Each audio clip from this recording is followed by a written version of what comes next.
It's time to accelerate. Hi, I'm your host, Andy Paul.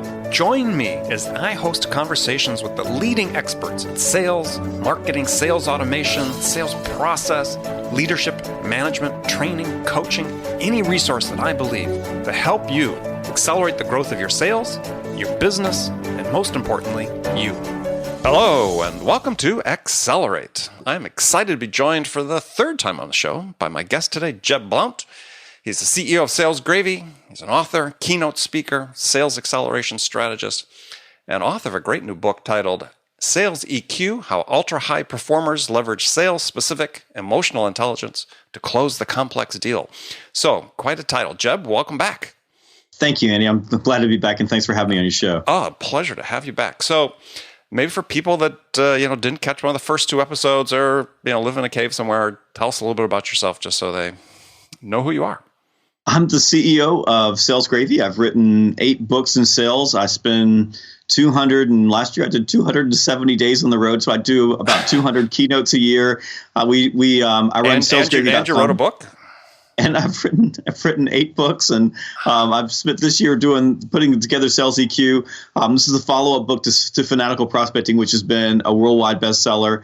And I spend most of my time helping sales organizations, salespeople, accelerate their results through training and development, through coaching, through designing, the sales force and the infrastructure as both a consultant and a trainer. And we've got our firm is growing rapidly, so we've been adding trainers and consultants, and we're running pretty much every day these days. We're growing that fast, which is a good thing. So not only is the economy good and doing well, but I think that the message and our methodology is resonating at least with our clients.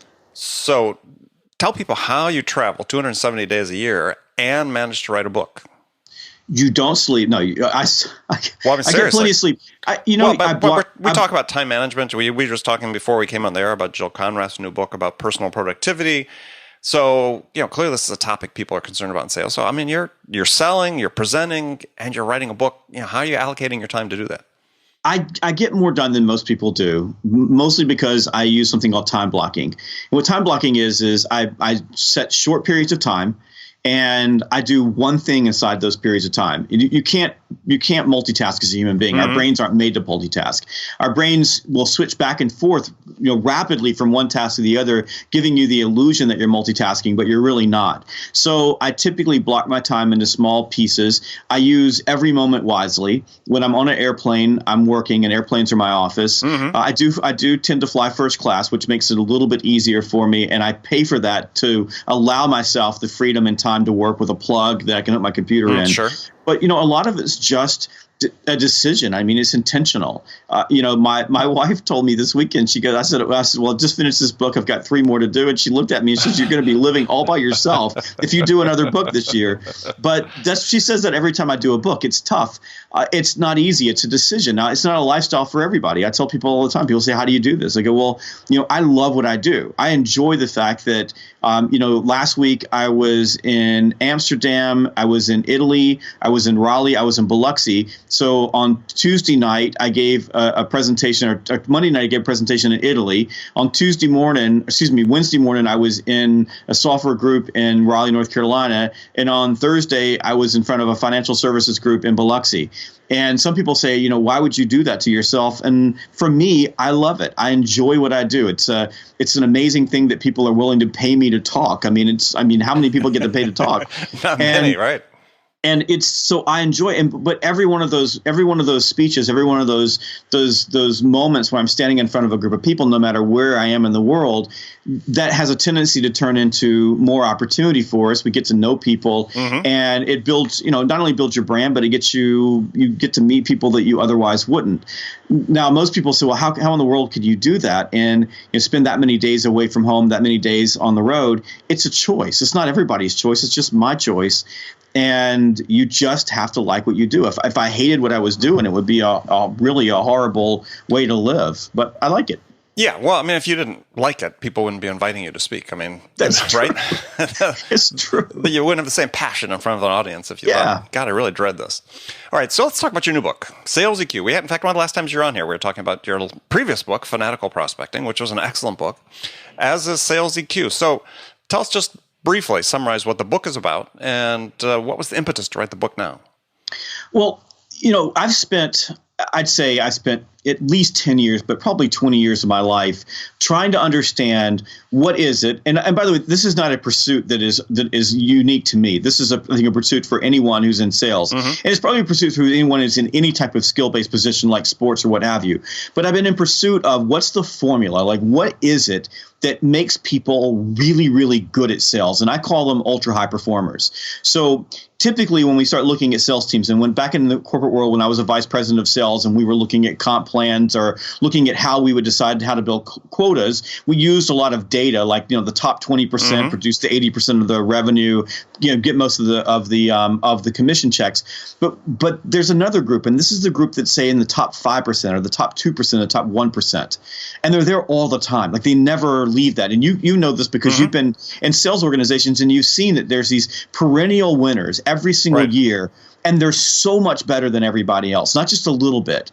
And that's the group I've been in pursuit of. I'm not really into the top 20%. I mean, they're there. Then there are people that are good. There are people who are great, but there are people who are ultra high performers. What is it that they're doing differently than everyone else? Because it's not a talent level, and it's certainly not a skill level. Because the companies that I work with have great hiring practices. They bring in really, really good people.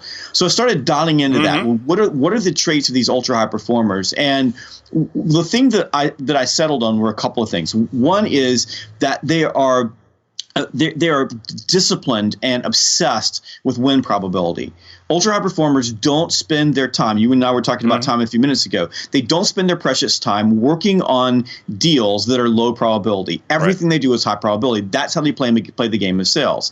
And they're also focused on their time. They make sure that they're putting great stuff in their funnel, and that's one part of the formula. And then the other part of the formula is that they're virtuosos with people. I mean, they're just fantastic at dealing with human beings. So they load their dice by making sure that they're putting high quality prospects in the funnel, and they take that to the next level by being so good with people. And one of the ways that they're able to do that is they're able to manage their own disruptive emotions. So when we look at EQ or emotional intelligence, what we've dialed into is a couple of things. A, it's specific to sales. The sales relationship or the commercial relationship is artificial. Two people get together, or in complex deals, multiple people get together for the sole purpose of putting together a deal that benefits both groups. So, but that's not.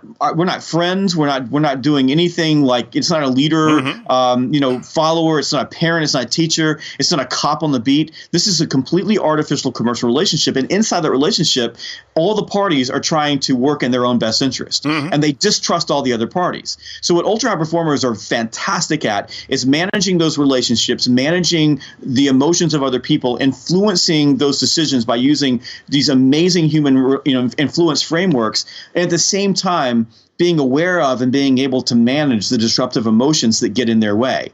Okay. And if you think about average salespeople and you think about salespeople as a whole, the number one reason why salespeople fail is not all the stuff that we think about. It's their inability to manage their own emotions in the face of dealing with the emotions of a stakeholder. Okay. There's a lot in there that we're going to unpack. So bit by bit. So the first one is to think about when you talk about, people are, the ultra high performers are people that have really highly developed people skills. Is, the first thing most people are going to think is, well, that means they're an extrovert. And that's not the case of what you're talking about at all.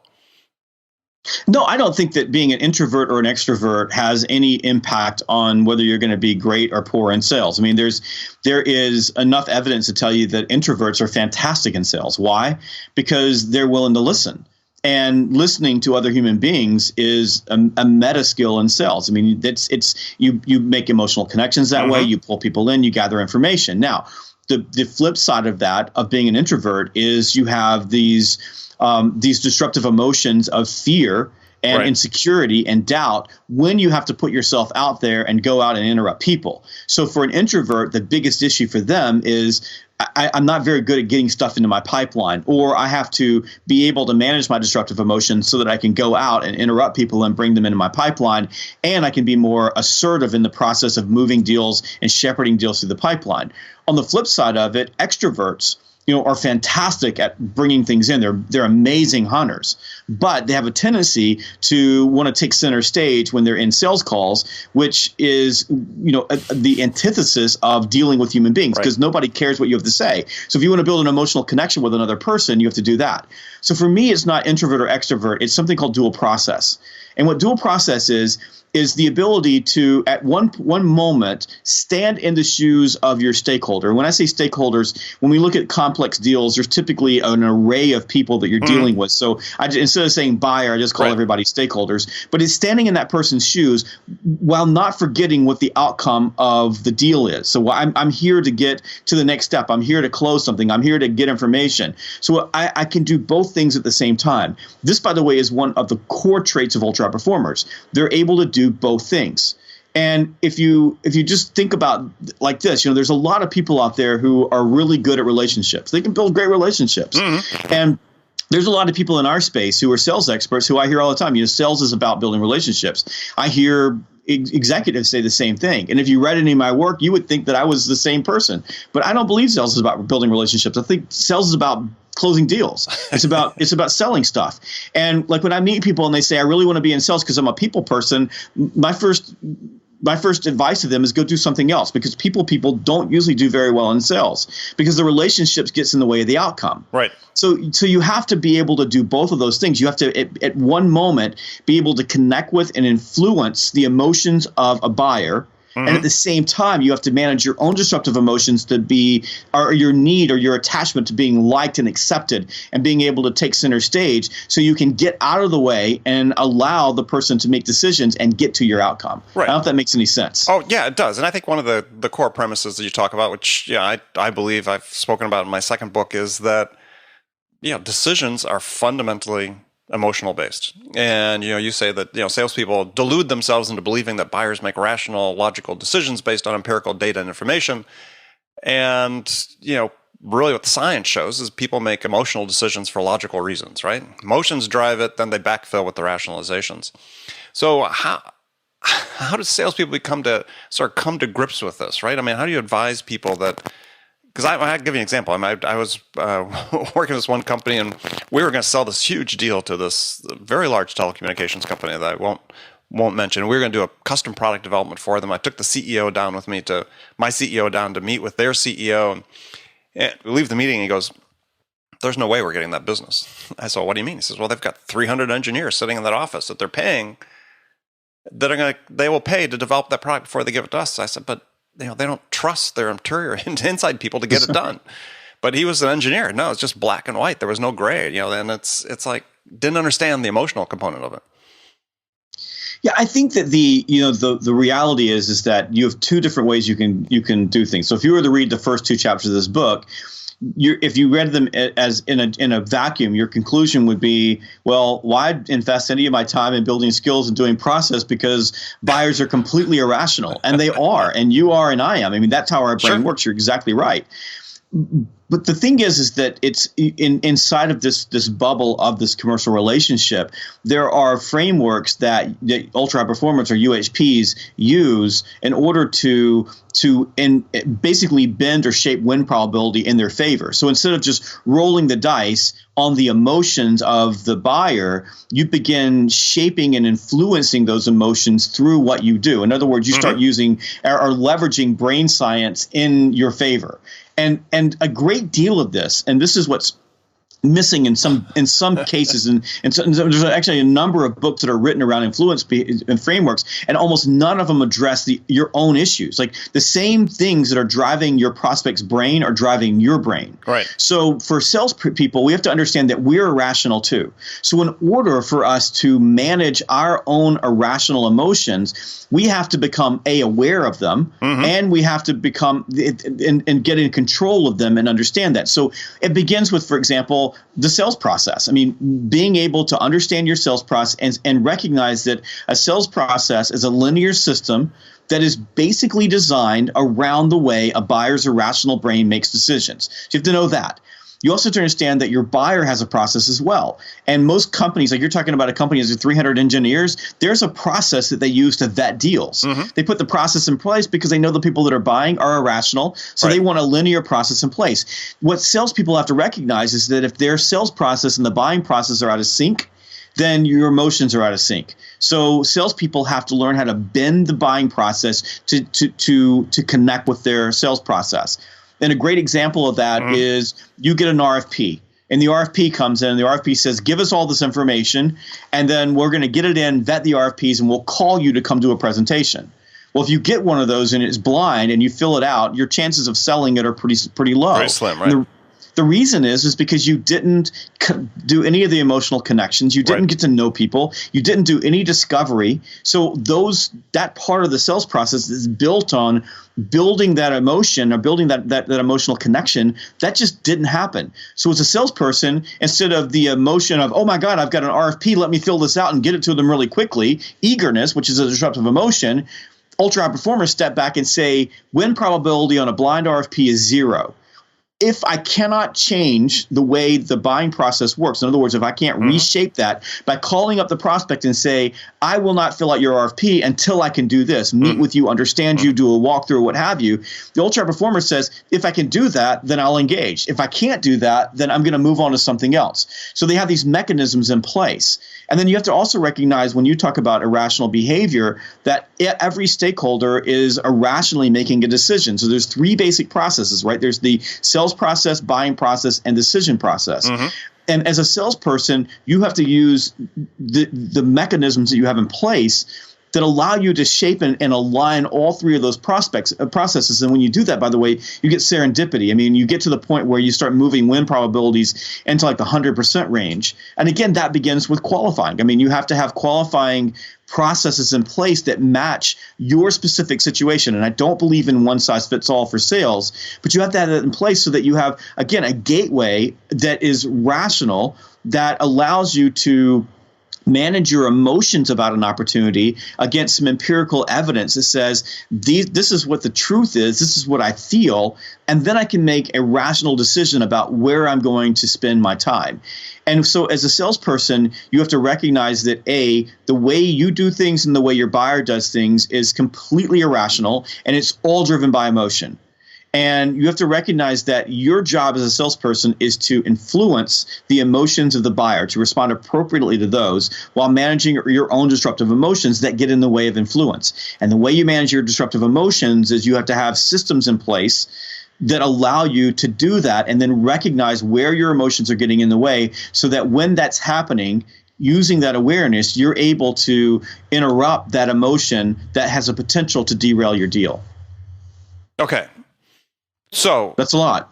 Yeah. So, and it's good stuff. But so we sort of talked about this a little bit before. So there are, swaths of our sales business that, there are experts that say, look, the science of selling is not about the neuroscience and the social psychology and so on. It's all about the data, right? If we look at our data, because we've got these technologies, we have a lot of transparency into our processes and there's somebody that, made the statement in a blog post, earlier this year, I guess it was in 2016, which was, you're crazy if you think there's still an art of selling. It's all about the science, meaning the data.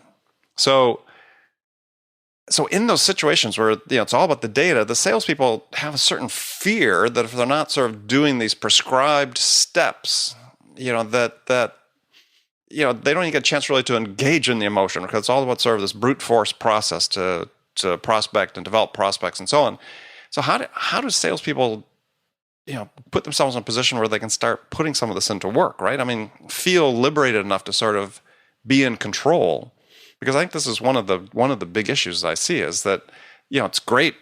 Absolutely agree with what you're saying about the EQ, but it seems like we have sort of put too many salespeople in a position where they just feel like they really can't begin to sort of exercise the advice you're giving. buy that to a point, Andy, but I don't buy it all the way. Because I work with customers, and I have clients that are everywhere from startup software, SaaS companies, cloud companies, to national professional sports, to transportation, to healthcare, to financial services. My firm we're industry agnostic, so we work with salespeople all over the spectrum.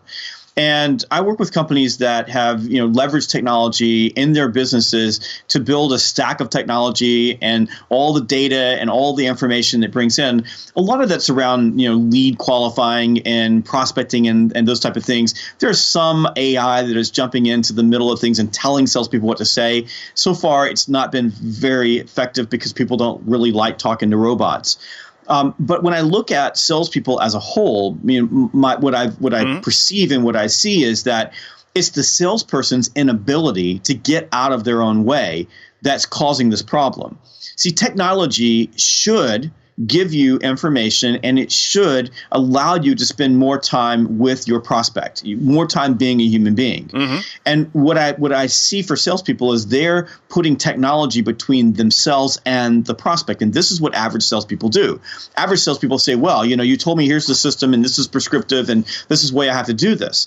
But if you look at any of those sales teams, there's a group of ultra high performers, people at the very top, they're allowing that to happen. What's the difference? And I tell a story in the book about. Well, and that was sort of my point, though, is what are the ultra high performers feel liberated to be able to do these things? Right? Well, let me give you an example. And the middle doesn't. So how do we get the middle to feel empowered to $4 billion company. Right. Inside sales team. They sell high end. I mean, what they're selling, their average sales about $50,000. So this is pretty big, complex stuff that they're selling on the telephone. Right. And there's a group of 25 sales reps, and they're not doing very well. This company has every bell and whistle technology solution you can possibly imagine. They can afford it. They do a tremendous job of hiring. Their assessments and the way they go through the process is fantastic. They hire really talented people who have really good degrees and are smart people, and they bring them in, and they're not doing very well. The director of sales calls me up. I've got a relationship with this company. I've had one for quite some time, and says, can you help me out? I've got a problem. And he says, my sense is that my people are just using email as a way to avoid human relationships. And I went in, spent a week, watched him, and sure enough, he was right. But if you looked at the what we call the ultra high performers, there were two of them on that team of 25. I mean, there were some good salespeople doing well, beating their quota. There's a bunch of average salespeople that were, right at or around quota, and there were a couple of people who didn't need to be on the team anymore. But there was these two kids. Now, these guys were they weren't just a little bit better. They were 300% better than everybody else. 300%. Okay. Now, the difference between them and everybody else, same background, same training, same everything, was that they spent more than 80% of their time talking to people. They picked up the phone. That was their default, both internally and externally. So they were it wasn't just dealing with the people that their customers, the prospects they were selling to. It was also dealing with their internal people. So the people they needed to help them. You sell $50,000 on the telephone, you got to have somebody helping you deliver it, right? So both things, they spent more than 80% of their time on the phone talking to people, human beings. The other group spent 80% of their time on email and text messaging and through chat and working through web stuff. That's the difference.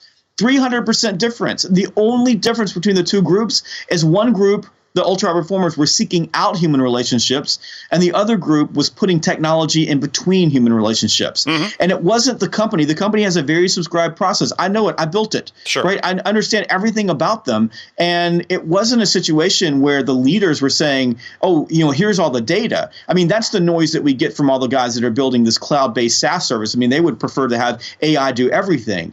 But I'm talking about real world, like on the floor selling stuff. The leadership in the organization was begging for them to have human relationships. Now, the other thing that happens when I tell this story is people say, well, those guys must have been Gen Xers or boomers. No, one was 23 years old. The other was 25 years old. These were guys that were right out of college. The only difference was that one group was seeking out human relationships and they were good at them, and the other wasn't. Right. And so the question really is, how do you empower people then to become those ultra high performers? They were empowered. No, this is the point. They were already empowered. Well, not by the organization, but personally. Well, there's no personal. You have to make a choice. You have to make a choice. Like, this is the decision you make. Right. And the reason that the folks that weren't on there, they weren't empowered, is because they weren't managing their own disruptive emotion that says, I'm afraid of dealing with other human beings. I'm uncomfortable doing that. That is an emotional issue, not an empowerment issue. And when I go to organizations, and I love this, how do we empower people? Right. I don't go to sales organizations for the most part where salespeople aren't empowered to sell. I mean, I go to sales organizations where there's a bunch of schmucks in the sales operation who are putting reports on people, and they've got a lot of things that are in the way that take up people's time. And when salespeople complain to me about that stuff, I just say, get over it, figure it out. This is not a 9-to-5 job. I mean, if you want to make money, I can't help the guy in sales operations that's a moron that's asking you to do stuff. But there's no salespeople anywhere that aren't empowered to deal with human beings. The difference is there's a mindset shift that ultra high performers make. And that is that when I'm able to influence the emotions of a buyer, I increase my win probability. And if you play the game that way, like what I'm trying to do is look at every deal in my pipe and say, what's the probability I'm going to win this deal? And if it's 70% or higher, that's where I'm going to spend my time. If it's 70% or lower, what do I need to do to influence it so I move it up? Right. And so this is what I mean about, from sales EQ, sales-specific emotional intelligence. What sales EQ is the ability to manage your own emotions and to respond appropriately to the emotions of a buyer. That's it. It's pretty simple stuff. So if you're not standing in front of customers, right? If you're not doing that, then this is an emotional issue, not an empowerment issue. Now, could you put some of that on the leadership team because they're not coaching it, they're not monitoring, they're not looking at it, they're not in the trenches with their people? Absolutely. I mean, from a coaching standpoint, leadership has to shift their focus in helping people do that. But the other thing was looking at these folks and saying, okay, so you're doing all this communication on on email. Let me teach you how to manage the human relationship. So it's training. And if I took one thing from what you said, like if we pull something back, take a look at the training processes that your company has. If you're listening to this, think about it. You're teaching average people how to be average. I mean, that's what most sales training is doing versus teaching average people how to become ultra high performers. And that's what I mean. I don't see these wide variations on sales team of talent or wide variations on sales teams, except for some really small companies. You have variations like that. But when you start looking at decent sized organizations, they're hiring good people, but they're teaching them how to be average. I mean, they spend, like, sales training is, let me teach you how to do a 30-second elevator pitch. Well, there's nothing that is more of a turnoff to someone that you're trying to engage with than talking at them. Right. Nothing. So let me ask you a question, because I had the wrong choice of words when I said empower, because it wasn't what I meant, and I know it pushed your button. So what I really meant is for somebody that's not an ultra high performer, and they're looking at your book and they're saying, okay, I'm average, right? What are the steps I need to take to become an ultra high performer? And that's really what I was driving at. Is I was using empowering themselves is the way to say that. So what's the lesson they're going to take away from the book? The key things that say, okay, here's the steps I can start taking to become an ultra high performer myself. Well, I think it begins with managing your own emotions. So, and I call them disruptive emotions or destructive emotions because, fear is a disruptive emotion. Sure. If you're an introvert and you're really good at listening to people, but you're afraid to go get new people into your pipeline, you're going to fail. I mean, I don't care how good you are at relationships. If you're not willing to go get more people in your pipeline or more opportunities in your pipeline, you're going to fail. So it begins with, developing your own sales EQ, which is empathy. So learning how to tune into emotions. It is self-awareness, which is a big deal. So who am I? What are my emotions? How are they driving me? How are they getting in my way? And if you want to let's take a look at empowerment. That would be part of it. How am I, what am I doing that's getting in my own way? There's drive, which is getting your own mindset shifted towards the activities that you have to do in sales, and that's optimism, competitiveness, and need for achievement, which are the three components of drive. And in the middle of all of that, there is this need for self-control. So how am I managing my emotions when they begin to run amok? So it begins there. Now, to get there, you have to understand how the brain works, and we spend a good deal of the book teaching you, like, here's what's happening inside of your head. head. Right. And oh, by the way, here's what's happening inside of your prospect's head. So first of all, you have to understand why this is happening. If you understand that intellectually, and you have those components, empathy, self-control, self-awareness, and drive, and you start working on those things, that's how you begin moving yourself, your mindset, towards ultra performance. From there, you have to understand how your prospects are working, how your stakeholders and buyers are working. So I understand what's happening in their head. What are their cognitive biases? What are the heuristics or the mental shortcuts they use to make decisions? Why do they do things?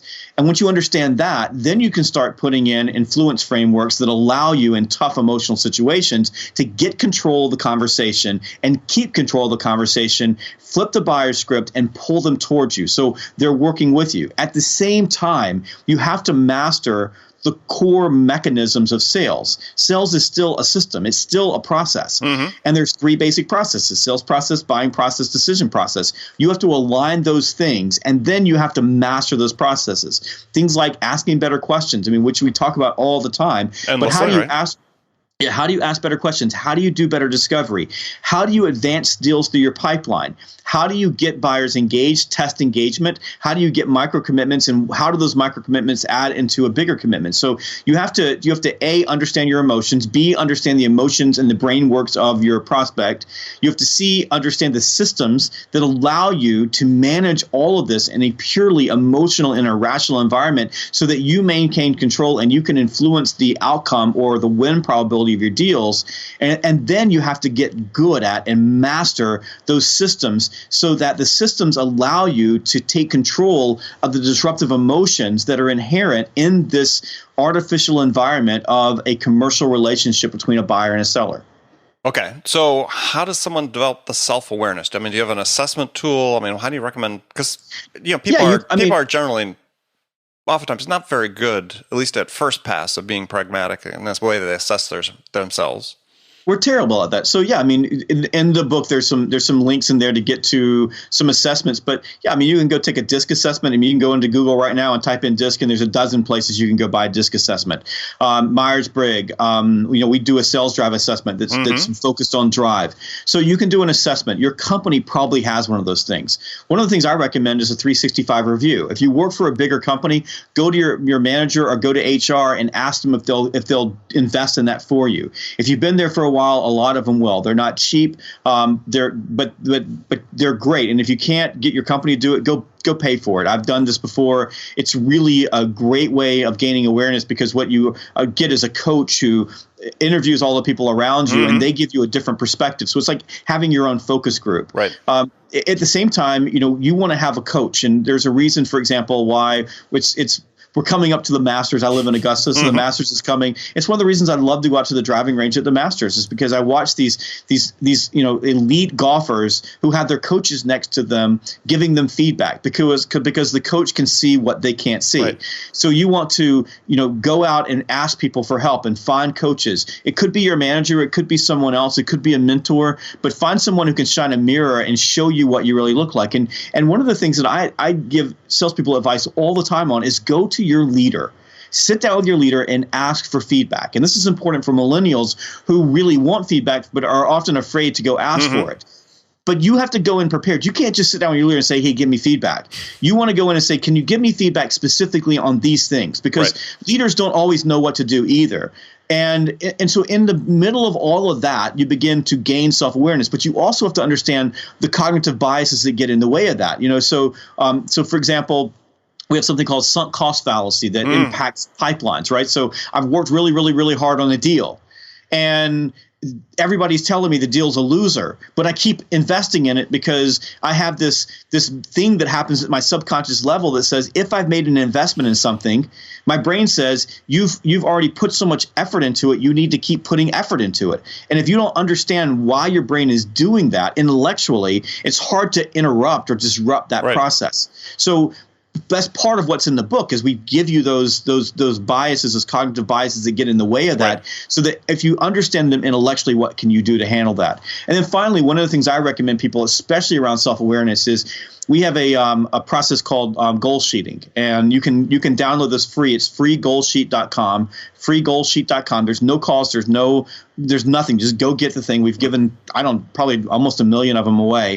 But you can go there and then go through the process of writing down what you want.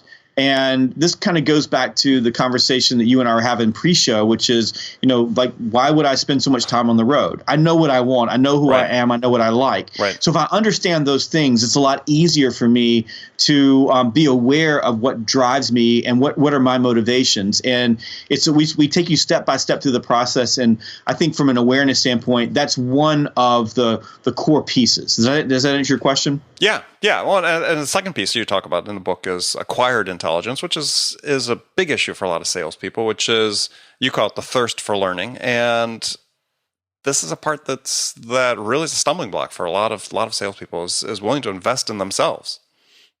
Well, we talk about 4 intelligences in sales, and one is in intellectual intelligence, which is IQ.